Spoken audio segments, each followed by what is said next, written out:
안녕하세요. 저는 라디오 DJ를 맡은 이 목사입니다. 바쁜 일상을 보내시는 성도님들을 위해 오늘도 믿음의 본질 우리는 무엇을 믿어야 하는가 라는 책 가지고 성도님들과 함께 하겠습니다. 자, 볼륨을 적당히 높여주시고 이제 시작합니다. 성경이 전하는 참 교회의 모습. 내가 이 반석 위에 내 교회를 세우리니 음부의 권세가 이기지 못하리라. 이 땅의 교회를 보면 얼마나 모순이 많은지 모른다. 말도 많고 갈등도 많고 시비도 많다. 그래서 어떤 사람들은 술 먹는 친구들이 교인들보다 낫다고 말한다. 그런데 이상한 것은 이런 교회가 금방 지상에서 사라질 것 같은데 그렇지 않고 2000년 동안 계속해서 성장해 왔다는 점이다. 지금도 계속해서 교회는 성장하고 확장되고 있다. 참 이상한 일이다. 이 땅에서 많은 기관과 조직이 일어나고 없어지고 난다. 아무리 긴 역사를 자랑한다 해도 100년을 넘기기 어렵다. 그런데도 없어지지 않고 꾸준히 존재하는 것이 교회다. 교회의 주인이 예수 그리스도 하나님이시기 때문이다. 교회 운영자도 하나님이시기 때문이다. 그러므로 교회 운영은 하나님께 맡김이 마땅하다. 봄소들은 가이사랴 빌보에서 신앙 고백을 이끌어내시고 교회를 세우는 원리를 말씀하신 후에 변화산에서 일어난 이야기를 전하고 있다. 변화산 사건은 우리에게 여러 가지 의미를 던져준다. 예수님은 베드로만 변화산으로 데리고 가신 것이 아니라 베드로와 요한 그리고 야고보를 데리고 가셨다.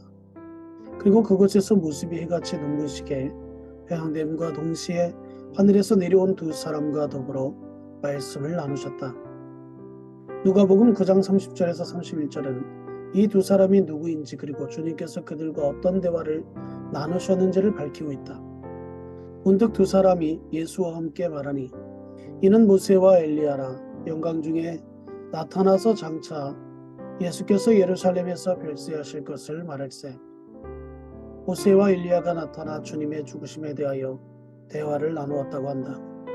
누가는 여기서 예수님의 죽으심에 대하여 엑소더스라는 표현을 쓴다. 예수님의 십자가 죽으심은 엑소더스, 즉 출애굽 과정의 출발점이라는 것이다. 모세가 출애굽했듯이 예수님도 백성들을 죄에서 건져 출애굽해 주시기 위해 죽으신다는 뜻이다. 주님과 함께 있던 베드로와 요한은 그곳에서 하늘의 모습을 보았다. 이날의 일은 예수님이 베드로가 고백한 대로 그리스도이시며 하나님의 아들이신 것을 그들에게 생생하게 보여준 사건이었다. 동시에 이를 통해 예수님은 제자들을 위로하고 하늘의 소망을 가지고 앞으로 닥칠 고난을 이기도록 용기를 주시려 했을 것이다. 또 한 가지, 변화산에서 보여준 모습은 천국의 모습이면서 동시에 앞으로 세워야 할 교회의 모습이기도 하다. 천국의 모습을 보여주심으로써 그들을 격려하고 확고한 신념에 서서 교회를 섬기도록 하시려 했을 것이다. 가이사랴 빌립보에서 처음으로 예수님이 교회에 이론적인 원리를 세우셨다면 누가복음 24장 13절에서 35절에 엠마로 돌아가던 두 제자의 이야기는 교회의 형태가 어떻게 나타나기를 시작했는지를 보여준다. 성경은 의미 없는 이야기를 길게 늘어놓지 않는다. 이야기를 무려 22절에 달하는 긴 글로 남겨놓은 까닭이 있다는 것이다. 그 이야기를 더듬어보자. 누가복음 24장 29절에서 43절까지 보면 그들이 강건하 이르되 우리와 함께 유하사이다. 때가 저물어 가고 날이 이미 기울었나이다 하니 이에 그들과 함께 유하로 돌아가시니라. 그들과 함께 음식 잡수실 때에 떡을 가지사 축사하시고 떼어 그들에게 주시니 그들의 눈이 밝아져 그인 줄 알아보더니 예수는 그들에게 보이지 아니하시는지라. 그들이 서로 말하되 길에서 우리에게 말씀하시고 우리에게 성경을 풀어주실 때에 우리 속에서 마음이 뜨겁지 아니하더냐 하고 곧 그때를 일어나 예루살렘으로 돌아가 보니 열한 제자 및 그들과 함께한 자들이 모여 있어 말하기를 주께서 과연 살아나시고 시몬에게 보이셨다 하는지라. 두 사람도 길에서 된 일과 예수께서 떡을 떼심으로 자기들에게 알려주신 것을 말하더라. 이 말을 할 때에 예수께서 친히 그들 가운데 서서 이르시되 너희에게 평강이 있을지어다 하시니 그들이 놀라고 무서워하여 그 본 것을 영으로 생각하는지라. 예수께서 이르시되 어찌하여 두려워하며 어찌하여 마음에 의심이 일어나느냐. 그들이 놀라고 무서워하여 그 보는 것을 영으로 생각하는지라. 예수께서 이르시되 어찌하여 두려워하며 어찌하여 마음에 의심이 일어나느냐. 내 손과 발을 보고 나인 줄 알라. 또 나를 만져보라. 영은 살과 뼈가 없으되 너희 보는 바와 같이 나는 있느니라. 이 말씀을 하시고 손과 발을 보시나 그들이 너무 기쁨으로 아직도 믿지 못하여 놀랍게 여길 때에 이르시되 여기 무슨 먹을 것이 있느냐 하시니 이에 군 생선한 도막을 드리니 받으사 그 앞에서 잡수시더라.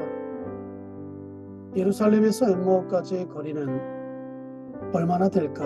누가복음 24장 13절에서 누가는 60스타디우스라고 밝히고 있다. 11km쯤 되는 거리다. 현재 알려진 바 엠마오는 예루살렘에서 텔아비브로 1번가 하이웨이를 타고 내려가다 보면 닿게 되는 마을이라고 한다. 원래 산등성에 자리한 요새 도시였는데 당시에는 니콜폴리스라고 불리기도 했다. 그럼에도 성경에서 전하는 엠마오라는 마을이 어디 있는지 정확하지는 않다. 사실 누가 의도에 따르면 엠마오라는 마을이 예루살렘에서 험준하고 꾸불꾸불한 골짜기 길을 따라 평지 쪽으로 내려가다 보면 나왔을 것이다. 평지로부터 산악지대로 들어오는 초입에 자리 잡고 있었다. 군사적 요충지의 역할을 했던 곳이라고 하니 그렇게 짐작된다. 그러나 재차 언급하지만 내러티브적 기술을 보면 11km라는 거리를 전한 까닭은 다른 데 있다고 봐야 한다. 엠마오가 정확히 어디인지 엠마오까지의 거리가 과연 11km가 확실한지 찾는 작업은 부질없다. 이야기의 진짜 의미를 찾으려면 실제 거리를 계산하기보다 예루살렘에서 엠마오까지 두 사람이 몇 시간이나 걸려 도달할 수 있었는가를 재어봐야 한다. 11km면 예루살렘에서 엠마오까지 걸어가는 그 몇 시간이나 소요될까? 유대의 지역은 험준한 산으로 되어 있다. 따라서 예루살렘에서 엠마오로 직접 가는 길은 없고 북쪽으로 가서 평야 쪽으로 돌아가야 하므로 실제로 15km 이상하니 20km가 넘는 거리가 될 수 있다. 이렇게 보면 예루살렘에서 엠마오까지는 4시간은 좋게 걸리는 셈이다. 아무튼 두 제자는 예수님이 부활하시던 날 오후에 점심 식사를 하고 예루살렘에서 출발했던 것으로 보인다. 그들이 엠마오에 도달했을 때는 몇 시쯤 되었을까? 30절에 그들이 엠마오에 도달하여 도착하여 저녁을 먹었다고 했으니까 저녁 6시경이라고 할 수 있을 것이다. 저녁 6시쯤 도착했다면 그 뜨거운 사막의 길을 얼마나 지치고 피곤했는지를 짐작할 만하다. 그런데 음식을 먹을 때 주께서 떡을 가지고 축사하시며 떼어주시사 그들이 예수님을 알아보고 즉시 예루살렘으로 올라갔다고 했다. 여기서 즉시 예루살렘으로 올라갔다는 점이 중요하다.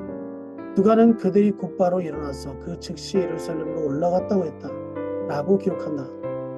원문대로 말하면 즉시 일어났고 곧 그 시로 예루살렘에 올라갔다라는 것이다. 이런 편들을 보아 그들이 조금도 지체하지 않고 얼마나 급히 그곳을 떠나 예루살렘을 갔는지를 짐작할 수 있다. 이처럼 피곤한 몸이었는데도 불구하고 예루살렘은 해발 800m 높이에 있고 엠마오는 200에서 300m의 위치한 낮은 지역이다. 그러니 엠마오에서 예루살렘으로 올라가는 길이란 굉장히 어려운 길이 아닐 수 없다. 더욱이 그때는 밤이었다. 그들이 예루살렘에 도착했을 때는 벌써 자정쯤 되었다고 전하기 때문이다. 누가복음 저자가 예루살렘에서 엠마오까지의 거리를 밝힌 이유는 바로 여기에 있다. 그 제자가 그 먼 길을 걸어 내려왔다가 부활한 예수님을 발견하고 그 먼 길을 다시 되돌아갔다는 사실에 누가는 특별한 의미를 두고 있다.